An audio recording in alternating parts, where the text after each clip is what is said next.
Welcome to the Week 9 Columbia Football Coaches Show presented by Amity Hall Uptown. I'm Lance Meadow here on GoColumbiaLions.com as Columbia gears up for Senior Day, its final home game against Brown. Both teams looking for their first Ivy League victories. As always, we're joined by head coach John Poppe. John, let's start with recapping the last game against Harvard, 31-14 that the Crimson won.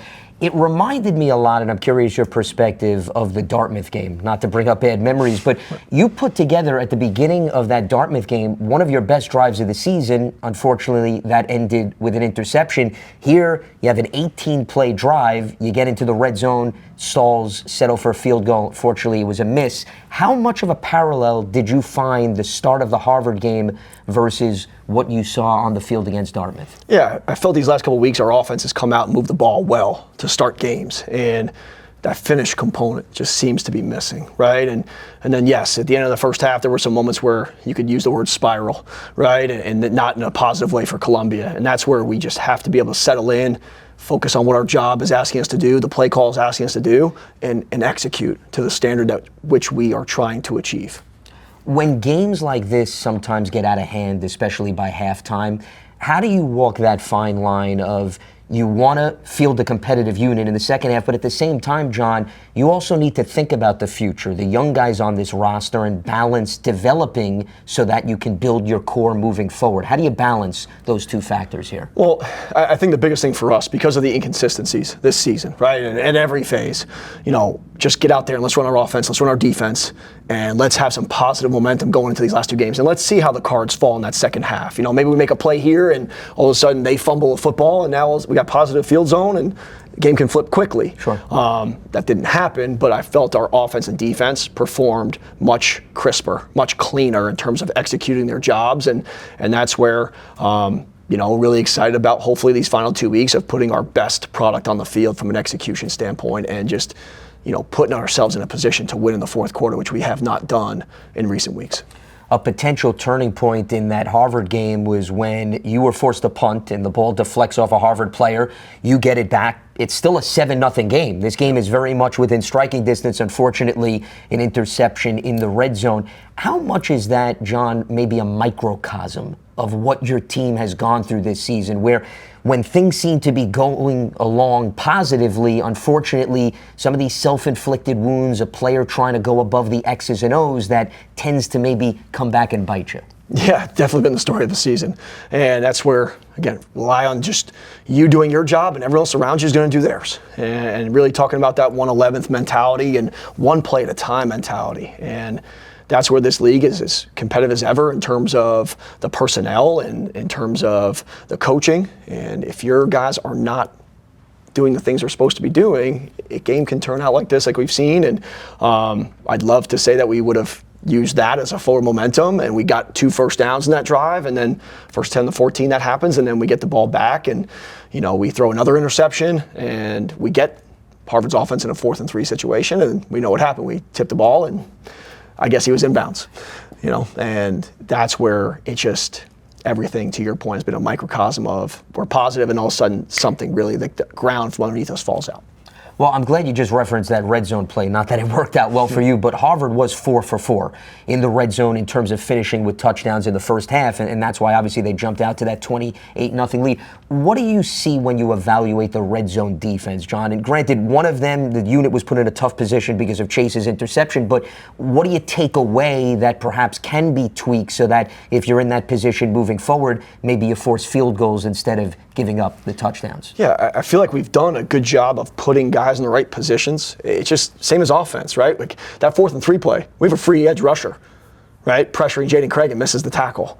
And that's where, okay, how do we look at that tape? Guy's not taking the right angle. Okay, how do we coach that? How do we keep working that in practice? Now there's a drill that we're going to make sure we're doing every week because we've had multiple moments, and in that game alone too, of edge pressure coming free, and somehow he's still escaping. And he's a great football player, but we should be able to affect him so it's not just a quick rollout and full in stride, right? We should be able to at least, affect his leg and he's stumbling so pursuit can get there and the team can get there in terms of making it a positive play for Columbia. So that's really what we have to focus on, is finishing the play. Just similar to offense, similar to special teams, defense. In those moments where you have that opportunity and you get a free blitz at the quarterback, you get the free blitz at the running back, wrap and roll, make the right tackle, have discipline eyes.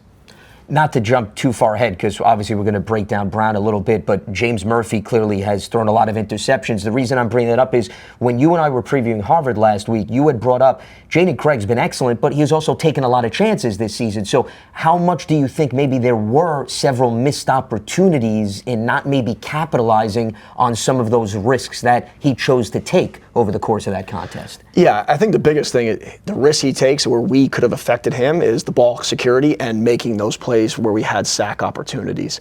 I feel like the passing game we didn't force him into many situations to throw into double coverage on Friday night, but really it came in the sack pressure moments where, okay, we had an opportunity to get a sack and strip the ball, and we're not able to make that play. That's where I felt like his risk-taking ability, we could have affected him more and done a better job. You had talked about you get to evaluate your team sometimes in the second half, even when a game is lopsided. You get to see how players embrace adversity. One player that I want to highlight, John, especially since we're getting to the tail end of the season, has been Titus Evans. I mean, he scored the 2 touchdowns for you last week. He's made some incredible extra effort catches. I certainly don't need to convince you on that front. But what's remarkable is he didn't have a touchdown coming into this season. All 4 have come this year, is the first of his career. What is it that clicked this year? And why has he maybe, at least to the naked eye or people that don't see what's going on in practice, elevated his game this season? It's just his mentality, right? And that's where we hope younger guys, right, the teammates are rallying around him because they see a guy who is giving his all at just doing his job. He's not trying to do more, right? He's executing when given the moments and put in positions to be the focus, right? And he's doing the other things too. He's blocking downfield, right? The things you don't see that are highlights, and he's doing whatever he can to spring his teammates for explosive plays. And that's really what's been impressive for us, I think, as a whole program, is watching this dude, and that's where you hope it's an inspiration to the team these final 2 weeks, seeing a guy giving his all, giving his body to help his team win a game at all costs. So when Michael Walters sets the freshman rushing record, you should thank Titus Evans for setting a few blocks ahead of the field. And we'll certainly get into that moving forward, as this was our recap of last week's game against Harvard. But now we're going to set the stage for Senior Day against Brown, a team that has given up a lot of points in yardage. How can Columbia capitalize on that front? That's coming up here on the Week 9 Columbia Football Coaches Show, presented by Amity Hall Uptown. Amity Hall Uptown is the premier sports destination on the Upper West Side and the official home to Columbia University Athletics. Located just 951 steps from campus, Amity Hall is and will always be your home away from home. Welcome back to the Week 9 Columbia Football Coaches Show, presented by Amity Hall Uptown, as we now look ahead to Columbia's matchup on Saturday afternoon against Brown. And John, when you evaluate the Bears, the one thing that at least statistically jumps off the page is their passing attack in terms of being number 1 in the Ivy League, and their quarterback leads the Ivy League in passing yardage per game. But the numbers don't always tell the story. So I'm very curious your perspective. How much is that a product of how they want to play, or how much is that a product of how games have played out flow-wise based on what you've evaluated on film? Yeah, I think it's both these last several weeks, right? We're both looking for our first Ivy win, and so it tells you they're throwing the ball maybe because they have to, but they're also throwing the ball because it suits their offense, and it's what James Perry's done efficiently, and it, I think, complements kind of these receivers. There's no tendency really where they're lining up, and they just throw to anybody, right? Whatever the play call is, they'll throw to that guy that's aligned in that position, and that's where I think James has done a good job is in the shots, right? The deep balls. He's done a good job, and his receivers have done a phenomenal job. So hopefully, right, we're putting them in such situations where they have to throw the ball, make them play one-handed behind their back, so to speak, and take away a little bit more of Matt Child's run aspect, because he's good in the pass game too, and now James, hopefully, Mr. Murphy gives us a chance to step in front of him. It seems since James Perry took over the Brown program, and this is just my perspective, I'm going to use a basketball analogy. Don Nelson, when he was the coach of the Golden State Warriors, he'd love to run and gun. He'd outscore everybody. They wouldn't play a lot of defense. How much is that Brown's philosophy still, John? They're comfortable getting involved in a shootout. They'll outthrow you, they'll try to outscore you, but it's going to be a bit of a back and forth affair. How fair of an evaluation would you say that is of the Bears? Yeah, they've had some situations similar to us, right, where I think the Harvard game was 7-0, they throw a pick, and then it spirals, right? Sure. And you watch them versus Cornell, and you watch them versus Yale to a certain extent. Like, the defense is playing smarter this year, I think. Their new defensive coordinator is doing a better job, I think, with the personnel and putting them in decent positions to be successful.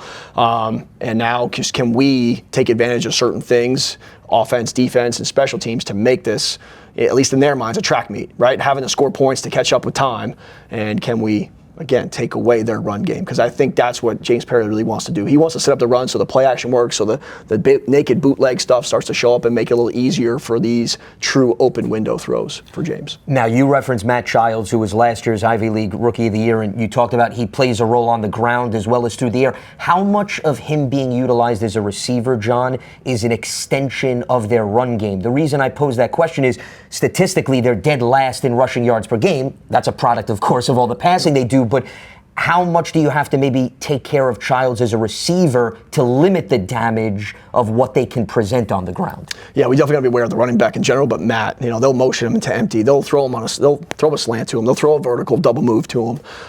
The screen game is very effective. It's always been effective for James Perry and his offense, and so we've really got to be keen on what that back is doing and make sure we have that spy element, whether it's with a twisting D lineman or it's a linebacker at the second level, or even a third level defender that we're inserting into the second level. So we just have to be able to diagnose and recognize what they're doing with the running back based on motions, alignment, and some post-snap keys.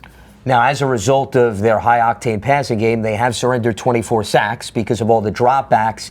How much is this a game where your defensive line can help set the tone, not just in terms of stopping the run, but perhaps getting opportunities and hits on James Murphy to create some opportunistic plays? And you see that one play in particular in the Yale game stands out where James Murphy gets hit and falls into a Yale defender's lap. And anytime you can do that, it's going to be a positive thing, and just creating positive field position for our offense like we did last year in this game. We created a lot of positive field starting zones for our offense, which was key in victory. And that's a big thing for this week, and hopefully it allows us to be more successful in the red zone, having more opportunities for your offense to score, which hopefully we're able to do.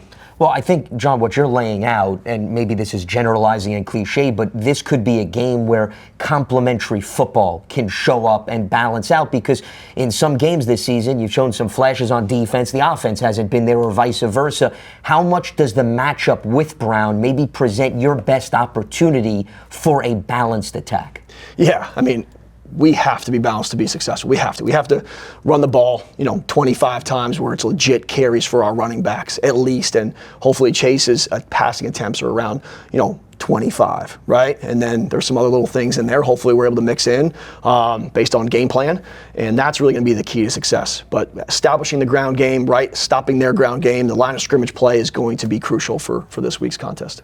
John, before I let you go, I want to turn to the fact that it is senior day. 25 seniors are going to be honored in terms of their last home game, and 3 of your 4 captains are seniors. I don't want to just necessarily highlight those. It's a big group, and they all deserve credit. But I want to focus on your captains. These 3 guys helped you win an Ivy League title last year. If just briefly you could talk about what they've meant to you and how you try to help balance their emotions, knowing that they want to leave it all out on the line if this is indeed their last college game with Columbia. Yeah, Justin, Jack, and Mark have been awesome all year. And even since I've taken over here as head coach, they've been on the leadership council. They've been guys that people look up to and follow from a work ethic standpoint. And when they don't talk a lot, but when they talk, people listen, right? They're that type of leader, and they really have sacrificed everything. I know they're not 100% healthy. No football player probably is at this point in the year, but I know these 3 specifically have battled through some things and really have given it all. And it's not just on the game, it's in the practice. That's really what's impressive. I hope what